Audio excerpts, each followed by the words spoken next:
generally it's very difficult to move up in Hollywood. Originally I started as a director in Holland, but coming here I had to start all over again, you know, and so the best way to start was as a cinematographer. But they kept asking me to do more movies. I said, listen, I want to go back to how I started my career. And I found that script speed. And once the movie was successful, then it's a little easier. And then, of course, that's when I saw the script of Twister. I thought, wow, this is so completely up my alley. Tighten your seatbelt.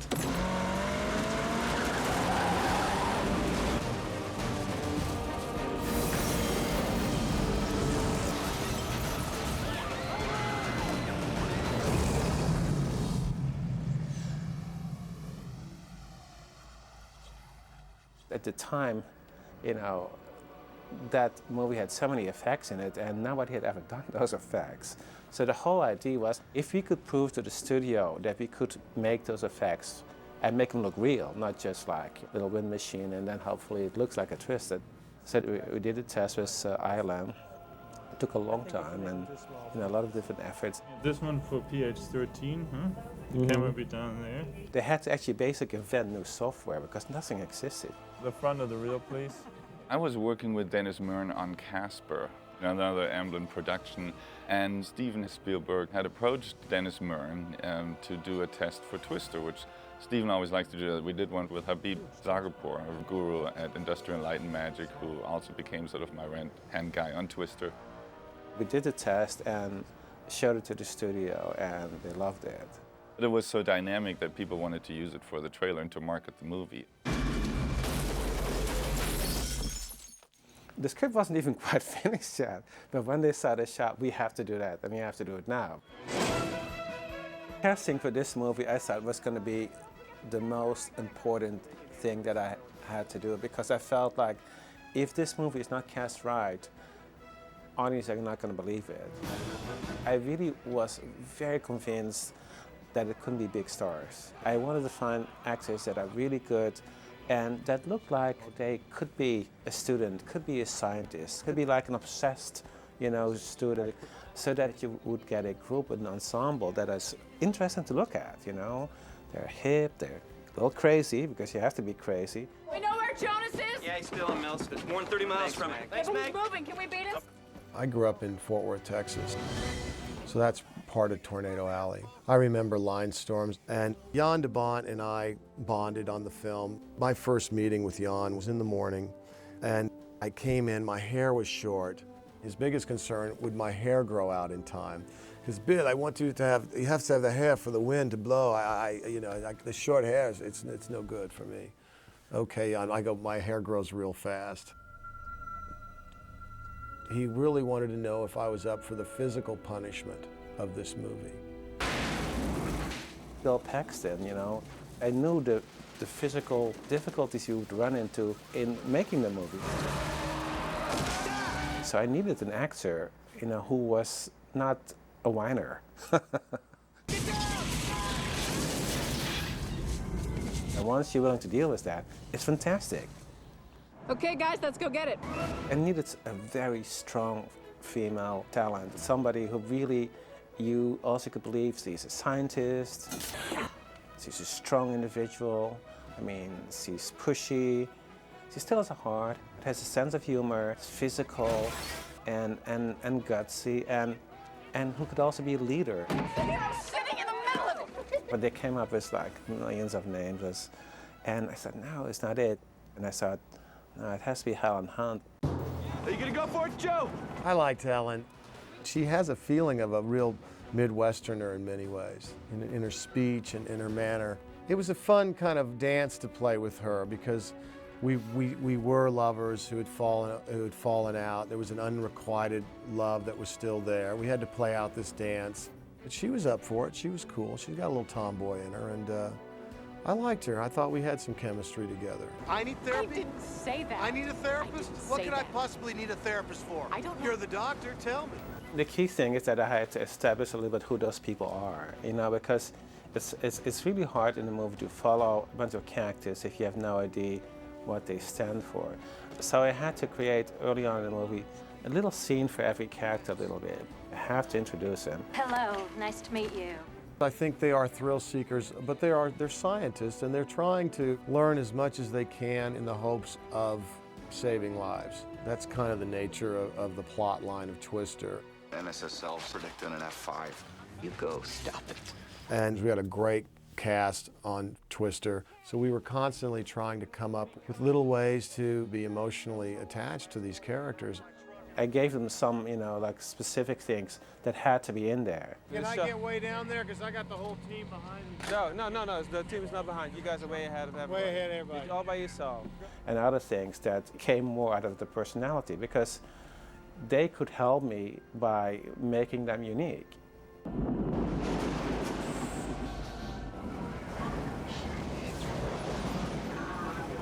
I have to start a movie that shows the audience right from the beginning that what you're going to see is really impactful and what it can do to real human beings. And in this story, what happened in the beginning of the movie is basically something that happened in Helen Hunt's character in reality when she was a child. What I wanted to suggest is, and show to the audience, that the power of those tornadoes is so gigantic that it really can completely suck you out of there. And I didn't want to show the tornado, so you just get a little glimpse. When we did the original version of the movie, her father did not die, and Steven Spielberg, when he viewed the film, said, you know what, I think the best thing to do is her father has to die. He had to get swept up in the tornado. So when he was in the cellar, and he's protecting his family from the tornado, he's holding down the cellar door, and what we did was, we had him tied to the cellar door. And as the door is flapping, of course, the special effects guys are on the outside making the door flap. And then on the cube, we had it all rigged on cables and counterweights, and we just pulled the door right off. But he was attached to the door, so he just went right with it, and he's gone. And we start our movie. When I started researching the role, I had read incredible stories of outbreaks of tornadoes. See, when I first got the job, I had to go and understand what a mesocyclone was. I tried to just steep myself full of this stuff. When you'd read the script, it was like, your line, my line, your line, run, run, almost get killed. Your line, my line, run, run, run, almost get killed again. Just from reading the script, it was exhausting to think how much running, how much dodging, how much ducking. I loved it. I drove myself to location every day. I just remember the air and the sound of the meadowlarks and all of this stuff, and I couldn't have been happier making the film. Now, Jan is a very physical guy. He's pushing himself as hard as he'll push his crew and his actors, but I admired that. Cue her a little later. And I find that's exciting to me. It's a very tough thing making a movie like this. You have got to be up for the challenge. It's going to test your physical endurance, it's going to test your patience, it's going to test everything. You're fighting the schedule, the weather. When we started, which was the Twister season, we had such bad weather.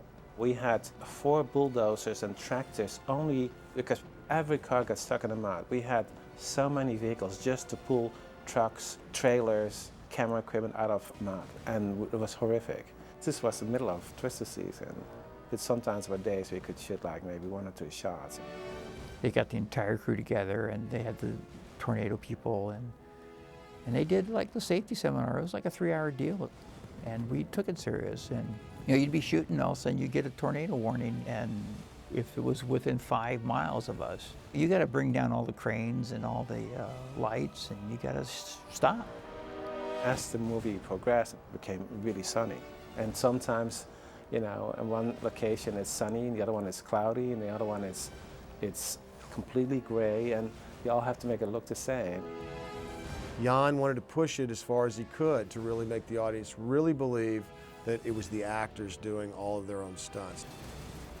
One of my responsibilities as a visual effects supervisor is always to work very closely with a special effects supervisor, and that's the person who does all the practical stuff on set. And John Fraser was just a great guy. He builds great stuff, and he just has these wild ideas. And the wind machine that they had was a 707 jet motor mounted on a 40-foot truck with another 40-foot container above it to push debris into it.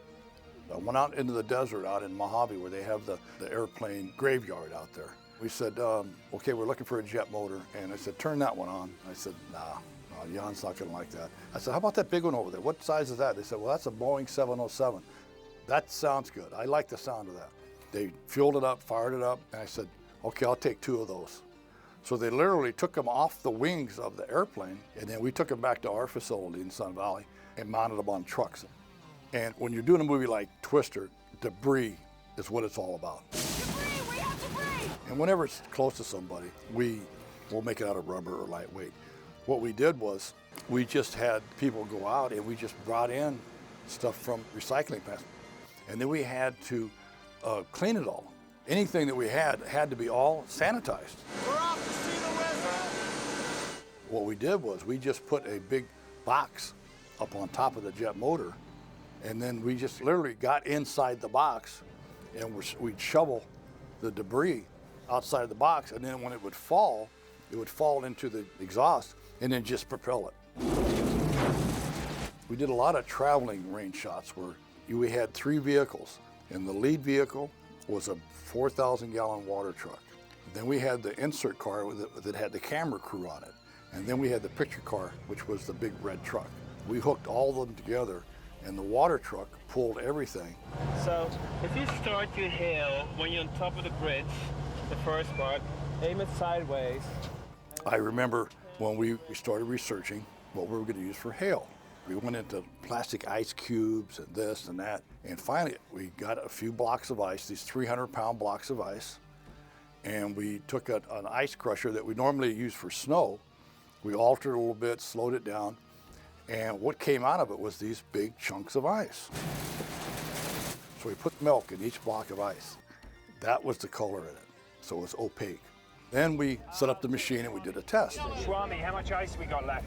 We saw the footage and it really looked cool. There were things where I suggested, okay, you definitely try to do this practically. And John is certainly a very hardy special effects supervisor. I mean, he will just about try anything. What is that?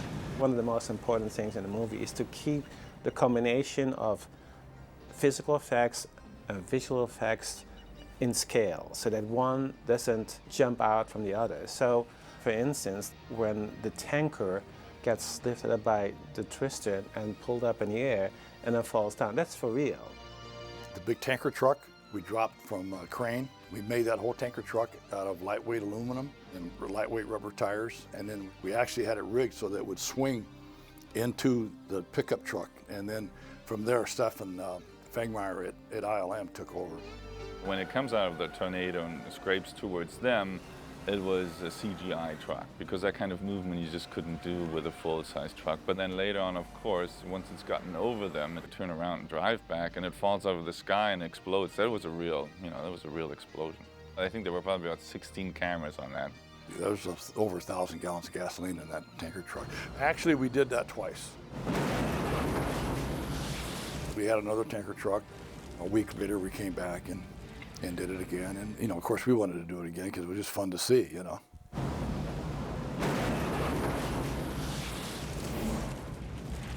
But I thought one of the ultimate things has to be that it really picks up a house and rolls it down the street. Oh my God. I had seen some footage of it, and, obviously you cannot do that for real.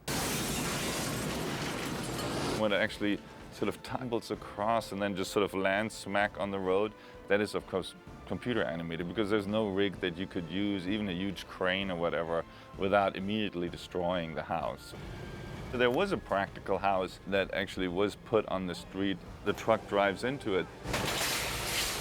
The front of the house was upright, but the back of the house was upside down. Well, the truck drives through the front door, but when it comes out the back, the house is upside down. So it looks like the house has done a 360 degrees revolution, when in reality, it never did anything. We had built sections of the set where the car would go in high speed. So it was basically 6 or 7 different sets. It all takes place over a span of 5 or 6 weeks in different locations. So it just takes a long time, and there's 20 different pieces in there. I thought it was such a fun thing to do. We went from bedroom, living room, kitchen, and came out on the other side. And on the road, and it's like, what the hell just happened to us? But it was extremely complex to do. Careful, careful. This house could go any second. In those days, when we were there, it's actually not even that long ago, a lot of people were moving towards the city. So we found a lot of tiny little towns where very few people lived. And I was looking for a space that could be used for that particular scene. Man, the art department did a great job. I think it was Wakita was the name of the town. And there were a lot of empty buildings that they really wanted to get rid of, and they were trying to rebuild. Basically what we used is the houses where nobody lived, we tore down and used them as set dressing, so it looked real. The art department just did a fantastic, cars up in trees and houses destroyed. The exterior of the house was in the town called Wakita. And then to have control over the interiors, it was built on the inside of a soundstage. It was actually a warehouse that we found in Norman, Oklahoma. The more real it looked to me, the better the scene would work. And that, I think, makes that scene so fantastic, is that, like I saw the other night on TV again, it was like another one of those twister disasters. It gets completely flattened. Them running and then these fence posts becoming sort of projectiles at spear. That was shot on location.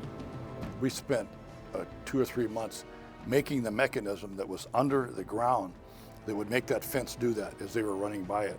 And we just pushed this whole thing with air, and it's just, as it's going by, wherever there was a hole, the air would go up the hole and push the piece of the picket fence out. Put the projectiles in at the last minute.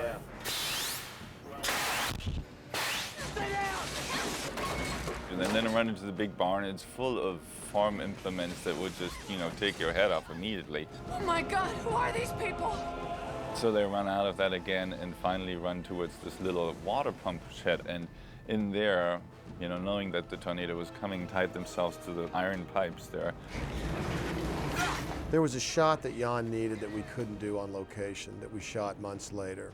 And it required building this incredible, weird kind of Ferris wheel type of effect gantry that I guess John Fraser figured out.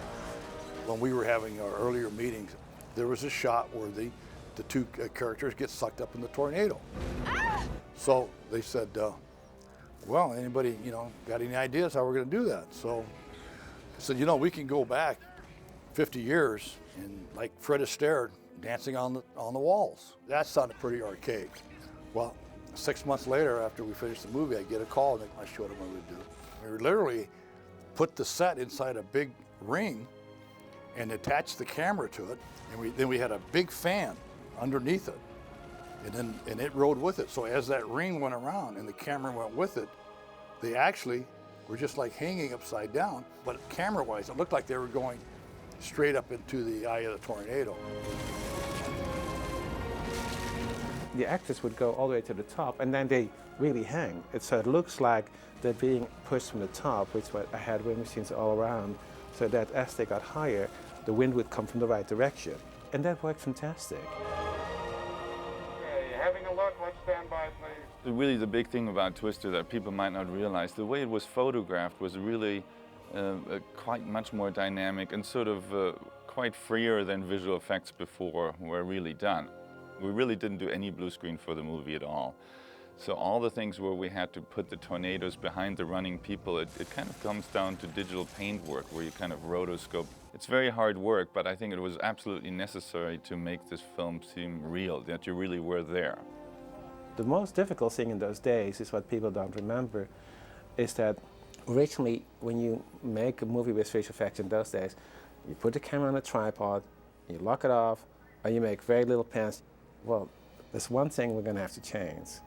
This camera will never be on a tripod because, you cannot get a sense of danger and action and incredible quick changes if I cannot put this camera on my shoulder. We made a lot of tests while we were shooting and see if we could do it. One other thing that I really enjoyed later on in post was actually when we had to come down to what those twisters are going to look like, is helping to design the look of the twisters. Now the thing we did certainly for research was to gather all the footage we could. The biggest problem was that, of course, it's very difficult to find any film footage because they are so unpredictable. Jan watched a lot of that obviously as well too, to really duplicate that experience of how chaotic it is and all the different elements in it. And so our approach was to sort of look at that and then say, okay, now how would that look on film? How does it fit in the landscape and where does it connect? Because if you don't have it connect, if you don't see this interaction between where it hits the ground and the ground itself, then it's not going to work. Then it becomes just like an object that's just put in there, and that was difficult. They had sort of a storm unit that actually started filming, I think a month before, and drove down all the panhandle there from Oklahoma to Texas and to just get some footage of huge storm fronts, and we were able to use some of those. Where other sequences, for instance, Hailstorm Hill, where they're driving up the hill and then the hail starts happening, they try to get the Dorothy off the truck. That whole swirling sky and that was all computer generated because there was literally nothing up there but blue sky or gray sky at least, you know. And so sometimes we had to create it all and sometimes we were able to use something that was there as a sort of a starter kit. We do not have a visual. Help us out here. We did have a lot of reference and there were a lot of different looks. And they always do look different. It always depends also what they're going through, what kind of color earth they're picking up. And you know, how much water content is there and how much of a speed do they travel and the wind speed inside of them. So you try to use all of those and then it's really, you know, working with somebody like Jan also to articulate that. That one in the end was probably like a wall of elephants coming through. Run! While some of the other ones were much more elegant in a way. I thought the water funnels were sort of like, you know, you could sort of say like water fairies dancing out there in their own little mysterious dance. Now animating them really, it's actually a fairly simple task in terms of their movement because you're just really animating a little string around which you build the tornado. So in that terms of animation it was easy, but then creating the tornado around it was the hard part. Instead of having a solid surface, you're really using a completely different approach to represent mass. I mean the mass of a tornado, which is literally billions and billions and billions of particles. None of this existed when we started, and Twister was certainly the technology created for it, a tremendous foray for industrial light and magic into using particle systems to that extent. What are you doing? What I really wanted to make sure is that the threat was growing. You know, during the course of the movie, the audience understands what it really means, a tornado, and you start with a small one.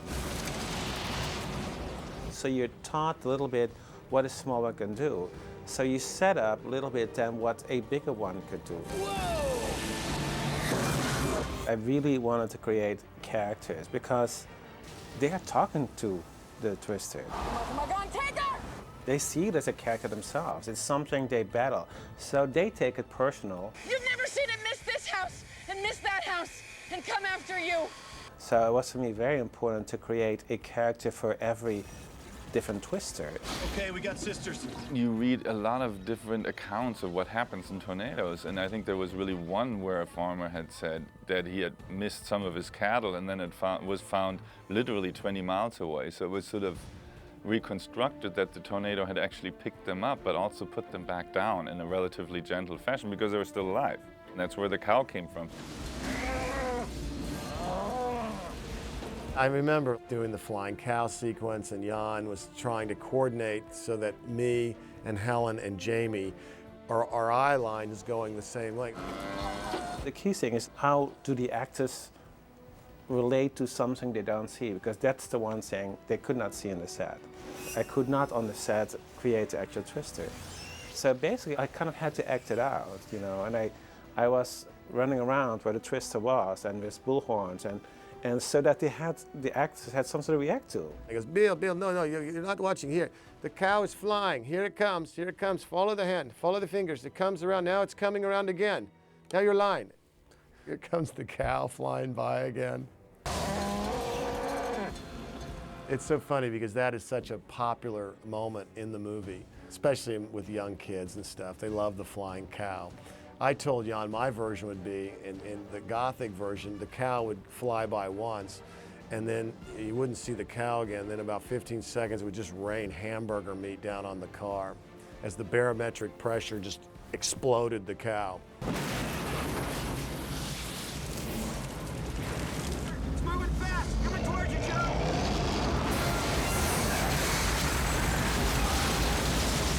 As a visual effects person, you really never hear the sound. It's moving fast! Coming towards you, Joe! Since that is going on in parallel, most of the time you don't really know it. And so I was very happy to hear then later on, that that was such a successful combination. Although I was certain that would happen.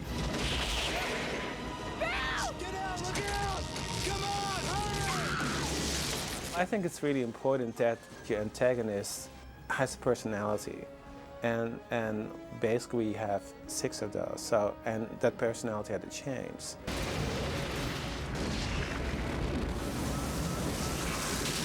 So I really felt very strongly about creating different sound effects for each one. And we started recording lots of different sounds. I made a gigantic library of sound effects.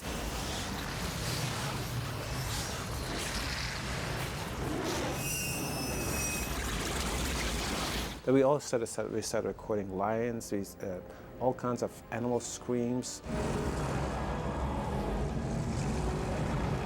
breaking boards, big like crashing cars into walls.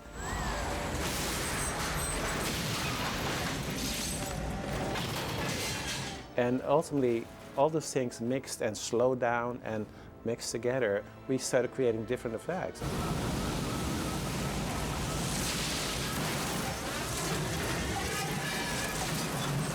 I wanted the tornado to talk to them. I wanted to get a sense like it's a living thing. But it was a really great effect because really the theater was shaking. It's still really good. I think it's still one of the best sound effect movies in a long time. I think even now it still holds up very, very well sound effect wise.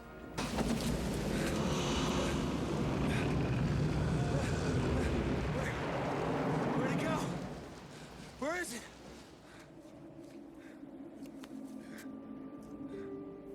One of the great themes is man versus nature.